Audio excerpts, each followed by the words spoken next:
Welcome to Mission to Inspire with Shola Ajibade, where inspiration, purpose, and abundance come alive. Together, we'll empower lasting change, helping you step boldly into your greatest potential. Hi, everyone. Welcome to Mission to Inspire. I am joined today by Lois. Hi, Lois. How are you? I'm doing well, thank you. It's lovely to meet you. Lovely to meet you too. And it would appear we are matching. We're matching. We're wearing the same color. And we have glasses. And we have glasses. Oh my God. Yes. Oh my God. Lois is here today to talk about dyslexia and how that has actually transformed our life. So she's going to be talking about our journey. She's an author, and we're going to be talking about our book as well. So I'll leave it at that. If you would like to introduce yourself, Louis. Hello, yes, I'm Lois Letchford. As you can hear, I have a different accent. I am Australian, but we have lived around the world, and we have lived in Australia, we've lived in the UK, and currently I'm in the US, and I've got sons in Australia and in the US. Okay. I wrote my book reversed because my son at the age of 7 was was diagnosed as having a severe learning disability. In fact, on day 1 of school, I asked the teacher, or day 6 of school rather, how's he going? And she just threw up her hands and said, well, I don't know how I'm going to teach him. So he's so far behind. And what I knew from him was he wet his pants, he bit his fingernails, and he stared into space every day. And how, in hindsight, I wished I'd taken him out of school on that day. And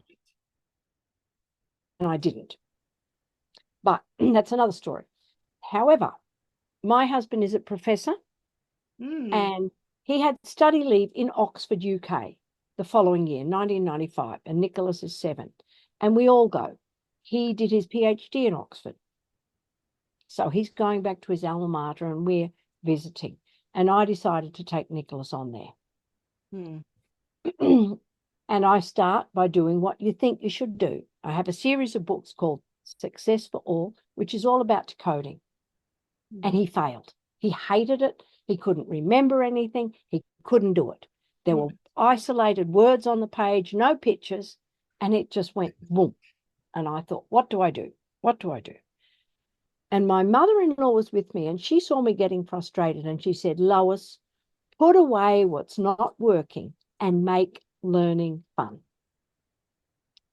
That gave me an open book. What can I do? What can he do? And I thought he can do 2 things. He can rhyme words and he can see patterns. What do you do with that? I wrote little poems for him. Right. The change was transformative. It was meaningful. You could find the rhyming words. He could see the patterns. He illustrated. He laughed. He played with it. And every day I did another poem for him. And so you're going back and repeating and repeating and repeating. And then double O's come out. And this is where my starting point was, double O's, as in the words look, cook, and book. Right. So I wrote about the last of the great explorers, Captain James Cook. And we're Australian. Cook comes from the UK. And I wrote this poem, and it says, Captain Cook had a notion there's a gap in the map in the great big ocean. He took a look without the help of any book, hoping to find a quiet little nook. Very simple poem. Big ideas. And because we are in Oxford, in the centre of the world, we go to the Bodleian Library and we start looking for Captain Cook's original maps. And we go to the Bodleian Library and we ask to see a map. Who was Ptolemy? Ptolemy, let me tell you, as I'm doing this study, Nicholas says to me, who came before Captain Cook? And I said, that was Christopher Columbus, Nicholas. Yes, I know that. That was Christopher Columbus. And then he said to me, and who came before Columbus? Right. And now I'm blown away because that is thinking. And it's because we were in Oxford, we were able to find the map, the Ptolemy map, which was Columbus's latest map, over 1,000 years old. Right. As well as learning to road, well, separate part. Yeah. Go back to Australia, meet the diagnostician who'd done the testing on him.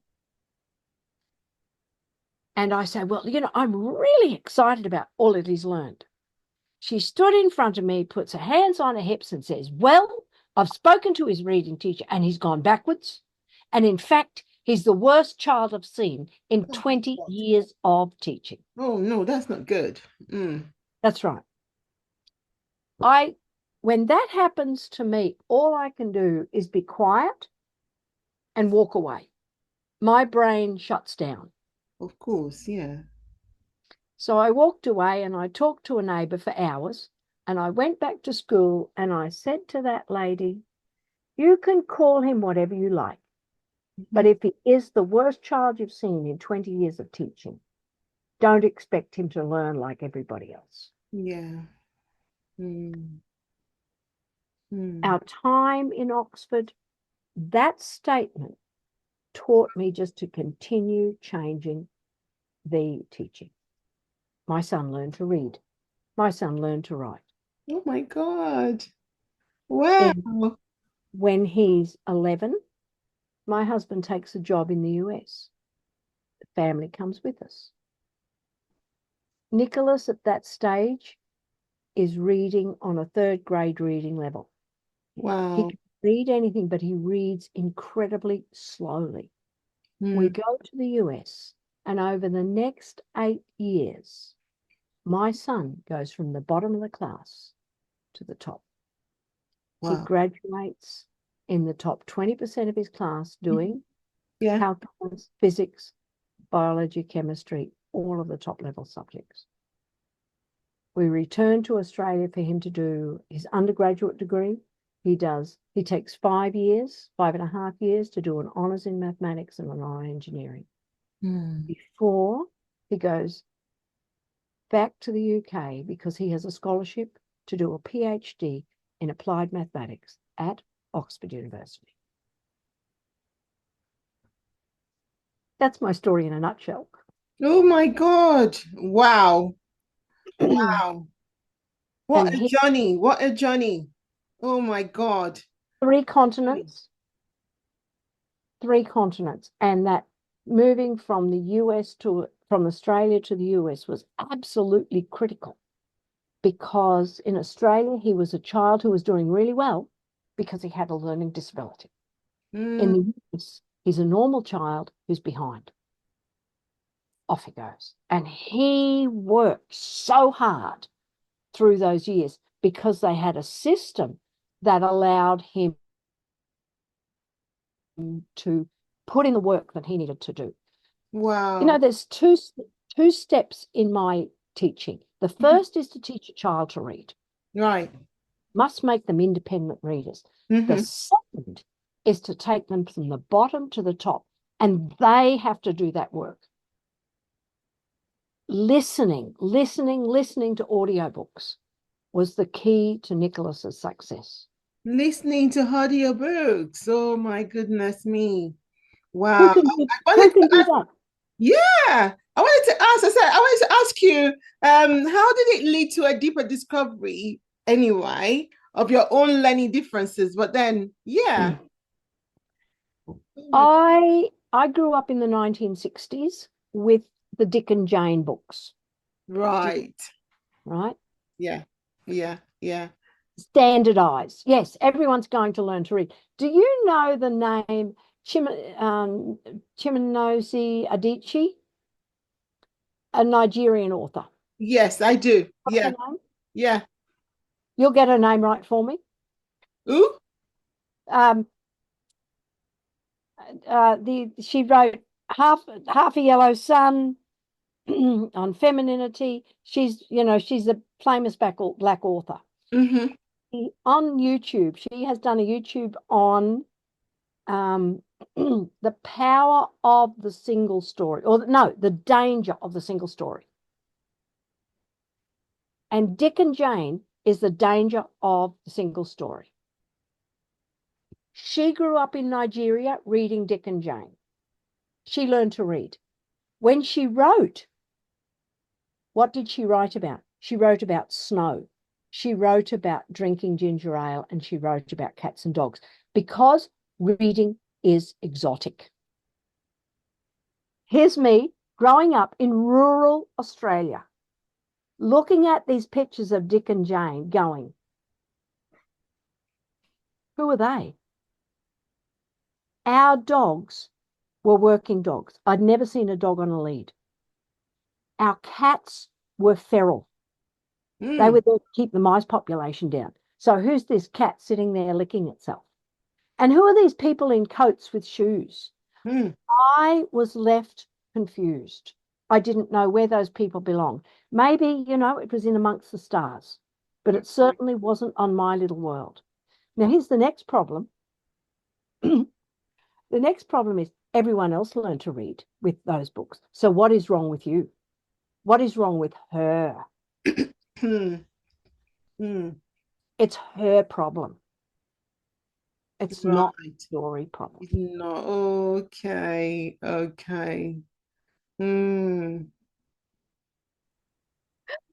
just taken you on a whole journey. I know. But then if you look at it, it's not like that during the time of your son anyway. So it's not his problem now. It's the problem of everyone around him to make him do what he wants to do and loves to do, which is exactly what you did. That's right. And it's what I continue to do today. Right. We think reading is about learning about letters and sounds, and it is. But that's like, it's like the knife and the fork we need to eat with. But it's what's on that plate that makes us pick up this knife and fork that makes the difference. Exactly. I have a little boy, an American boy here. His mother's white and his father's black. But he has a love of cars. And she's asked me to tutor him. He's 9 years old and he's non-reading. Can't read anything. So I start with my normal stuff. And he doesn't like it. And I can tell he doesn't like it because there's very poor memory. But he tells me he loves cars. And every time I'm teaching him, he says, can I show you something? Can I show you? Yes, you can show me something. And he brings out his Lamborghini cars. It's Lamborghinis. I know nothing about Lamborghini. However, I go on the internet and I start reading about Lamborghini and how they started. And it's really quite a funny story. And I'm able to then take that story and put it into a little poem for him. And it starts with 1963. So it's an actual year. And he said, is this story true? Yes, it is true. And it was true about how Lamborghini came and started to build cars. And now I've got this little boy wanting to use his knife and fork because of the what's on the plate, Lamborghini cars. I love that. Oh my goodness. What a technique to teach. The child is central to my teaching. And you have to tap into them, where they are with what they've got. Not what I want. I mean, there's got to be a starting point, and then sometimes you'll go up from that. Sometimes you have to go down, and sometimes you have to go down further. And sometimes I don't get it right. Yeah. But that doesn't stop me trying.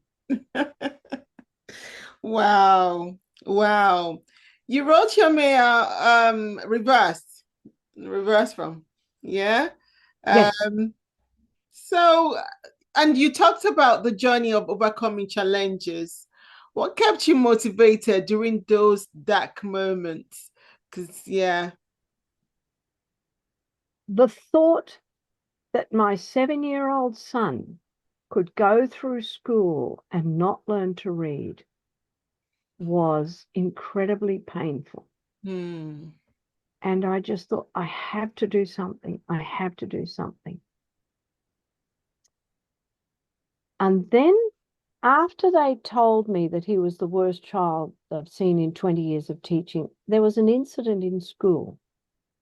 And the reading teacher sent my son Nicholas home with the word saw, S-A-W. And she gave him 2 sentences, this child who they've called severe, 2 sentences to learn the word saw. One was, I saw a cat climb up a tree. And the second was, I saw a man rob a bank. Oh. You've got it. You've got it. Yeah. And that incident, realizing how powerful the teaching is and how quickly we blame that child instead of looking at the teaching. And in this word saw, what do we know? The word saw has 3 meanings. The first is the object. The second is to cut, saw the log. And the third is to look, past tense of the word to see.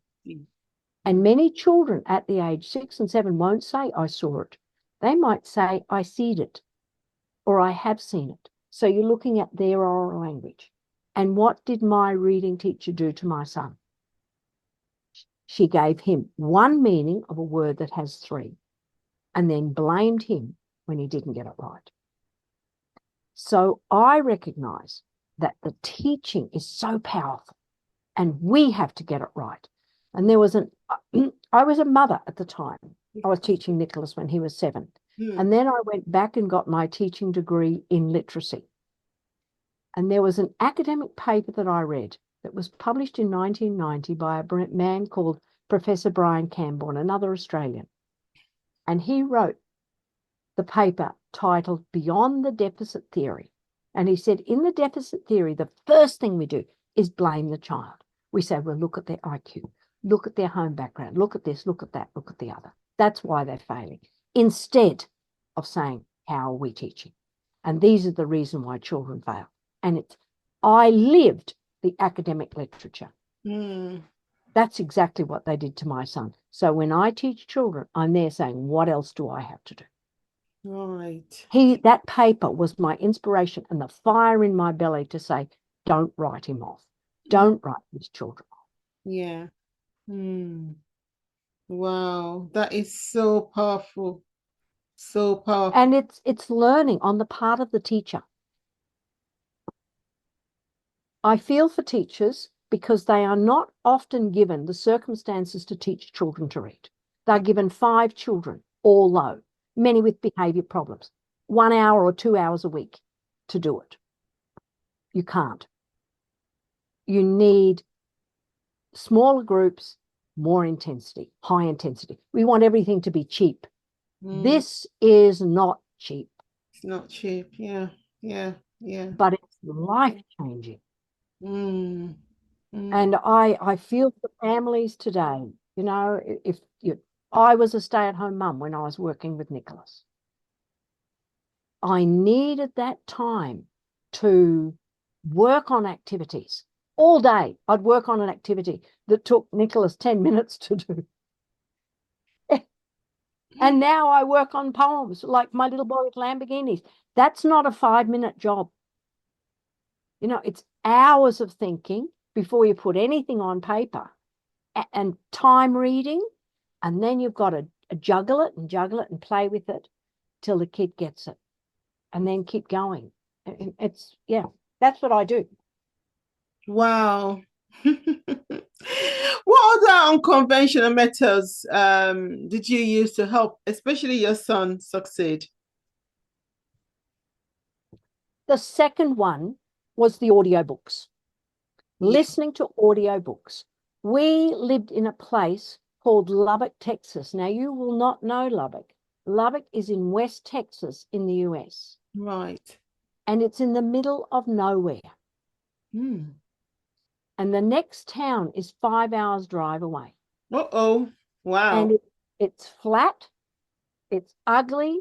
It is God-forsaken country.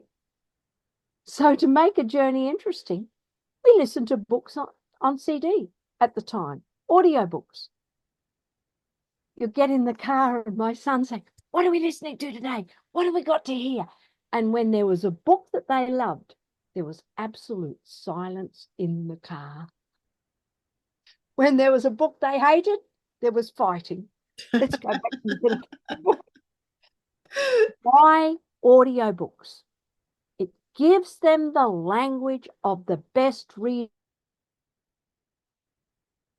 in the class. Gives them a language at the speed of the best readers. Right. And it widens your conversation. And then you start talking about vocabulary and character development. And that's what took my son from the bottom to the top. Wow. Wow. Well done. Oh my God. Who would have known? Who would have known? Oh my gosh. So instead of listening to music, it's best to listen to audiobooks because that will build their vocabulary, make them enjoy reading more. Wow. And there's no limit to audiobooks. And it builds the memory for language, which you need to dive back into. Wow.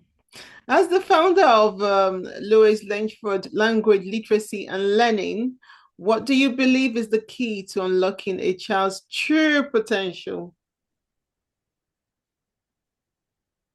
Tapping into what they love. Tapping into what they love.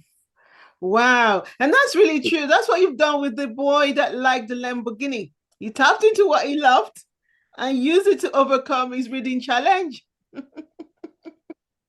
Can I tell you a story? No.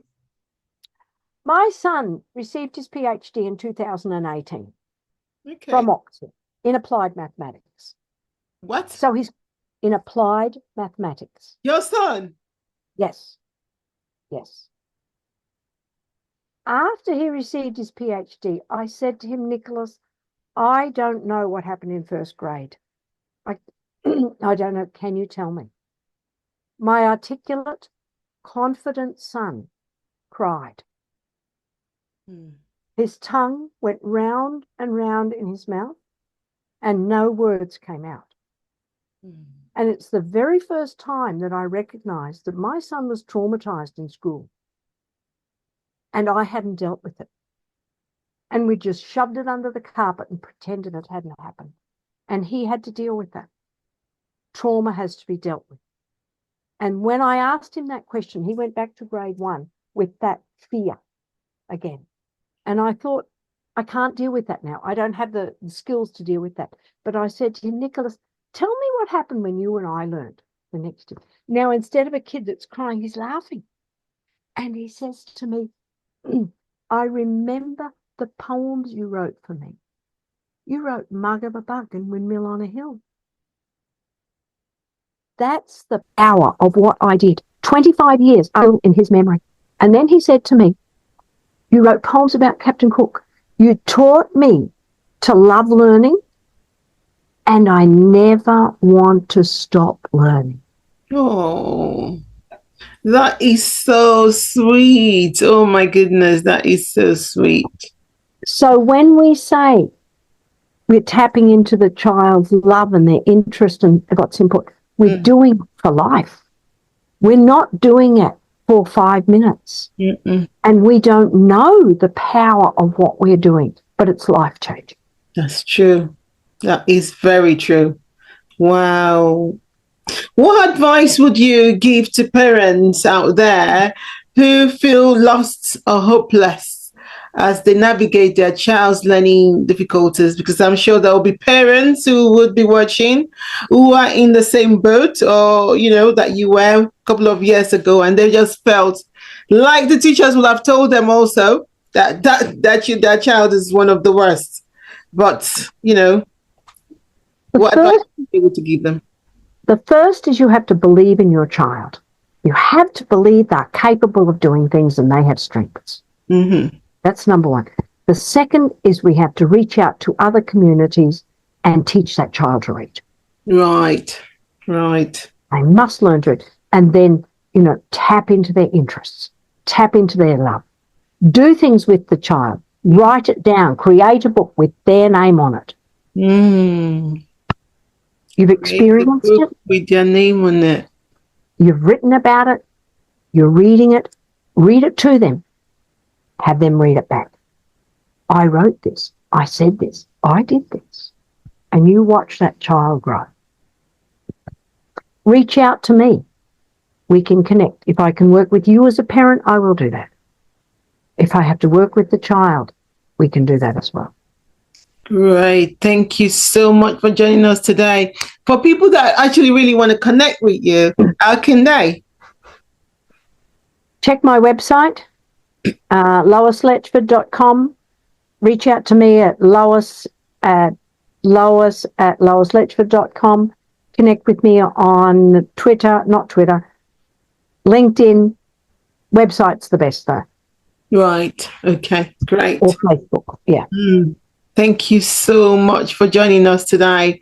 Any last minute inspirational advice for people watching us today? Just believe in your child and give them role models. Let them know that they are not alone. Let them know that they are not alone. Thank you so much for joining us today, Lois. We've really enjoyed all the tips that you've shared, all the nuggets, all the advice. Thank you for joining us today.